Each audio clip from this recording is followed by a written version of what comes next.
what are some of the other ways that service dogs can help veterans, be more self-sufficient, for instance? When you look at a lot of veterans right now, they're very isolationist. They come home, they don't feel like they fit back into society. They may reintegrate, they may get a job, they may even find a career, but they just really never actually reintegrate back into society, and they tend to isolate themselves. So they go to work, they may go shopping, go get something to eat, they go home, they may find some veteran friends that they kind of hang out with, but for the most part, they don't. And I think that's the big thing with service dogs for our veteran community. It can really help pull them out of that and give them the opportunity to integrate into society in a way that helps them. One of the things that Bolt's not trained for, but I've seen other dogs trained for, is some veterans don't want people very close to them. So their service dog, if we're talking together, that service dog will actually sit down in between them and the other person. Americans are capable of achieving extraordinary things when they have the freedom and opportunity to do so. This is American Potential. Welcome to the American Potential Podcast. I'm your host, David Fromm. You've probably seen a service dog while you've been out and about. And these dogs are just so incredible because they are trained for their handler's specific need. They can be trained to be a guide dog for the blind, or being able to alert someone about a health issue. Today, we are going to focus on how one service dog is able to help his veteran handler. The modern day service dog can be tracked back to World War I, where they were first trained to assist soldiers who had lost their sight or had been injured. The idea gained such traction in 1929 with the opening of the Seeing Eye, which was the first American guide dog school. While initially for civilians, it helped pave the way for service dogs to aid veterans. Today, these dogs help veterans regain independence by handling everyday tasks, allowing them to live more self-sufficient lives. Today's guest has been on the podcast before, sharing his story of the issues he had when getting care from the VA. But today, we're going to talk about him and his service dog, Bolt. I want to welcome back Chris Enget, who is the Education Director for Concerned Veterans for America. Chris, welcome. Thank you, David. I appreciate you having me back on the podcast. Yeah, man. No, we're certainly happy to have you. Oh, you always have great things to share with us. This might be the most exciting one, though, because we're talking about Bolt, and we have Bolt here with us, he's just what a sweet dog, and an amazing dog. And I'm so excited to kind of find out more, because I don't know that much about service dogs and the role they play. So, I mean, first of all, just tell us about Bolt, how you came to have him, and what he's like.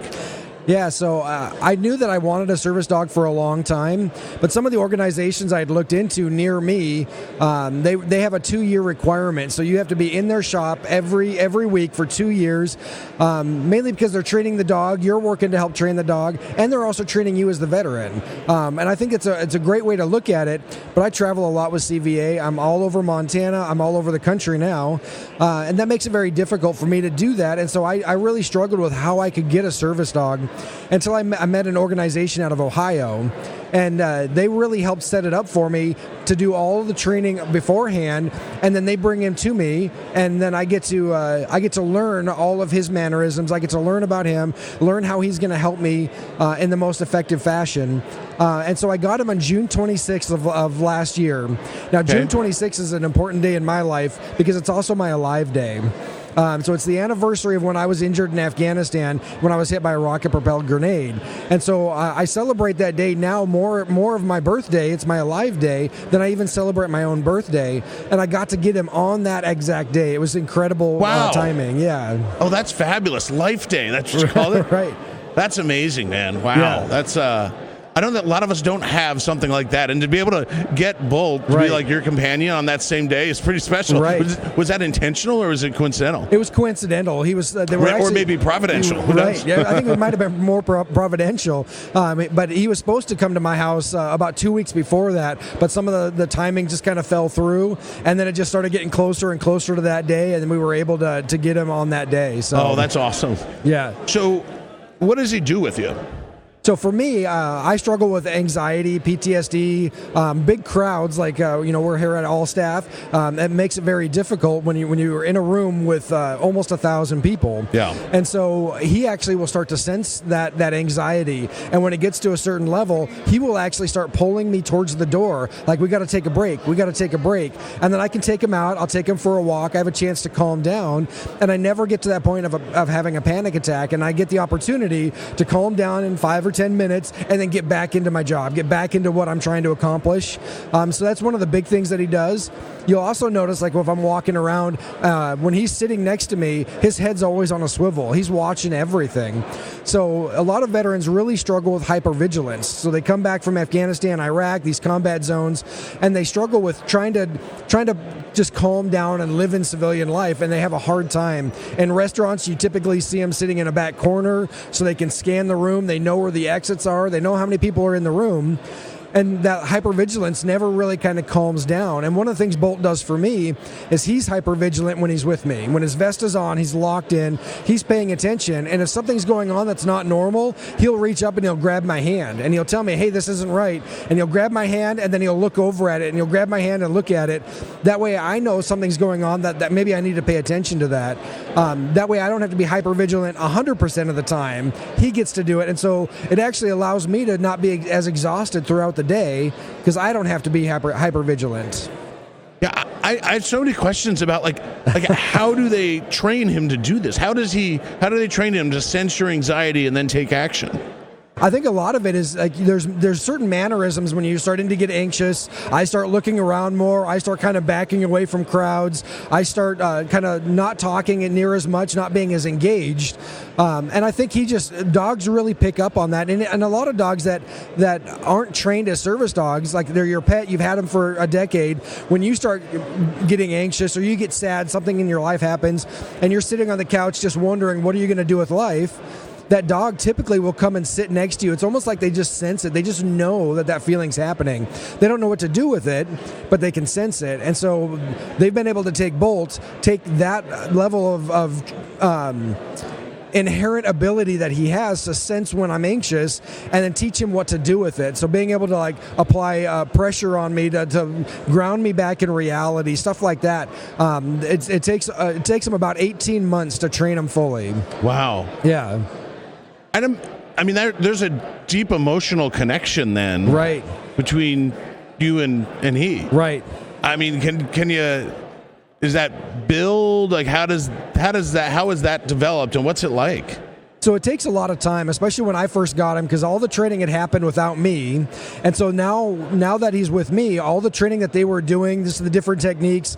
Some of it's like, I'm not having an anxiety attack right now, but I want to simulate it and pretend like I am. So that way he comes and does his job. So maybe I'm not having near as many anxiety attacks or panic attacks because I have him and because he's doing his job, but I can simulate those things so he can do his job, and then he gets a treat. And so that just reinforces it. And we continually do those. Like, those things will never stop. We'll always do those, just so he never loses any of that training. So that's awesome. It is phenomenal. It is so incredible. I'm just so tickled. He's so cool. All right. So, I'm probably everybody has seen someone with a service dog out in public, and it's always like, hey, don't pet them. Like, right. What's the reaction of people when you interact with people in public? What do they say? What do they try to do? Yeah, I'll tell you a really good story. When I landed here in Orlando, I was waiting at the airport. My luggage was lost, so I'm frustrated. So some of that anxiety is starting to go up because all of his stuff, his food, all that stuff is in my luggage that's now lost. Yeah. And so I'm sitting on a bench trying to figure out, how am I going to get this? How am I going to feed him tonight? And he's sitting there with his head on my knee, like, Dad, it's okay, we got this. And a family comes by, and the kids are like so excited that a dog is here in the airport. And the mom actually grabs one of the kids, just puts her hand on the shoulder and says, "That's a service dog. We don't pet service dogs because they have a job to do. They're working." And so sometimes you get parents, you get family that kind of understand, that kind of know, and they're now teaching their children what service dogs are. But sometimes you don't have that. There's been a lot of times where I'll have people that'll just come right up and immediately start trying to pet him, and the hard thing with that is when he's doing his job, he's scanning everything. But as soon as somebody pets him or they give him a treat, then over time he starts trying to look for the treat, look for the next person who's going to pet him, and then he's not doing his job. Yeah. And that's with any service dog. If they're there for dogs can actually smell and sense blood sugar levels. So if you're diabetic and your blood sugar's off, the dogs can sense that. I've heard that. That's amazing. And then you can do. But if people are coming up and they're just petting them, then they stop paying attention to it because they want the next person who's going to pet them. And so it can actually be dangerous for a person if people are petting that service animal. I was sat next to a woman on a flight last year, and she had a dog maybe just slightly smaller than Bolt, but still a good-sized dog in the compartment, like in front, like under the seat, right there, and then eventually came under my seat. But hers, she had a heart problem, and if her heart got irregular, the dog would basically get on top of her and help regulate the heart. Oh, wow. Yeah. I was like, are you kidding me? Or something like that. It blew my mind. Right. And I didn't quite appreciate the breadth of what they're capable of to be trained for. So yeah, it is pretty incredible what they're capable of. Yeah. Well, so do you know other veterans who also have service dogs? I do know other veterans, and a lot of it really stems around PTSD and anxiety and those kind of things. Even depression, that positive pressure on the dog laying on top of you really can kind of help ground you and pull you out of depression. And so typically it pull me out of depression. Right, I love it. and dogs are amazing creatures, and they just love you with their whole heart. There's something about them that it's like there's nothing that's going to change that. And so when they just lay down on you and they just help ground you back in reality, and it can help pull you out of that depression, out of that anxiety. And so that's where most of the veterans that I know that have service dogs, that's what they have it for as well. And one of the big things that I really find with my brothers that have service dogs, and for me that have service dogs, it gives us an opportunity to get back into society, get back into more of a normal routine where we can go to the grocery store, we can go find a job and work somewhere. We can do those things without having all the distractions, without having those problems that limit us and keep us from living that life. That's fabulous, man. That's so cool. So when you were looking for a service dog and you ended up settling on Bolt, like there's a lot of different facilities, I suppose, that train. Like, how did you go through that process? How did you decide? How did you end up matched up with him? And how did you end up picking the place where you got it from? Yeah, I looked at a bunch of different places trying to figure it out, and it was kind of hard, but I actually kind of fell into Bolt. There's an organization in Ohio called Service Dog United, and the guy who was running that was also working with CVA at the same time, and he reached out and he was talking to me about service dogs, and I was like, well, help me understand what the process is like. And he goes, it's really easy. If you get us your medical records of what you need him trained for, then we can train him. And so they had already been working on basic obedience with Bolt at that point. So he'd had about 6 months of obedience training. And then once they got my medical records, then the training started for what I needed him for. And the next year was just training on that. And it was I just kind of really fell into it, had a quick conversation with somebody, and they're like, hey, you've got this problem. Let me solve it for you. And I think that's the big thing with that organization. But it's a big thing that with CVA and AFP and us as an organization really like to stand behind is somebody sees a problem and they're like, we're going to solve it. And that's how I picked Service Dog United. It's just they had a way to solve it for me.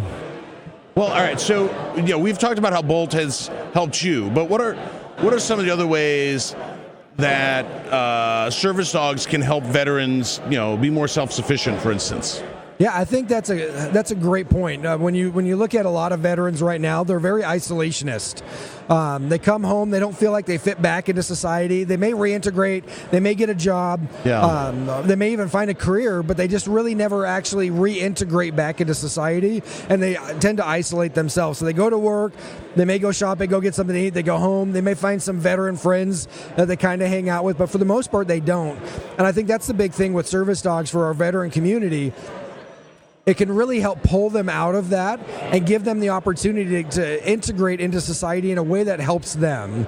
One of the things that that Bolt's not trained for, but I've seen other dogs trained for, is some veterans don't want people very close to them. So their service dog, if we're talking together, that service dog will actually sit down in between them and the other person, kind of help create that distance so that veteran feels safe to sit there. And so I've seen a whole bunch of a myriad of different ways that service dogs can help just in the veteran space that I think is super beneficial. Well, so maybe can you describe an instance where Bolt, did something important for you, like really helped you? Yeah.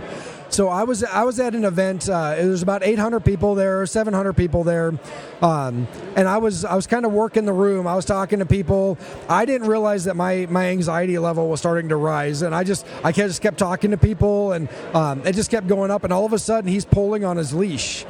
And I'm trying to do my job. I'm trying to work, and so I started to get a little frustrated. But he kept pulling. He's like, I'm not giving this up. And finally, I caught the cue. Like, oh, wait a minute. And so I walked out of the room.